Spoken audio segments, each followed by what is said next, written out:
স্মরণ করছি আমাদের ভাই শরীফ ওসমান হাদী, যিনি তার সাহসিকতার মাধ্যমে বাংলাদেশকে একটি ইনসাফ ভিত্তিক বাংলাদেশ হিসেবে গড়ে তুলতে চেয়েছিলেন। তিনি আর আমাদের সাথে নাই।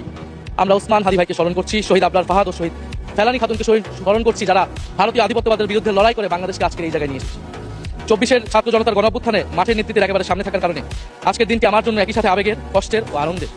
আমাদের সংগ্রামের সাথী শহীদ আবু সাইদ, শহীদ মুগ্ধ, শহীদ ওয়াসিফ, 4 বছরের শিশু আহাদ, 6 বছরের শিশু রিয়া গোপ সহ প্রায় 150 শিশু শহীদ মাননীয় স্পিকার।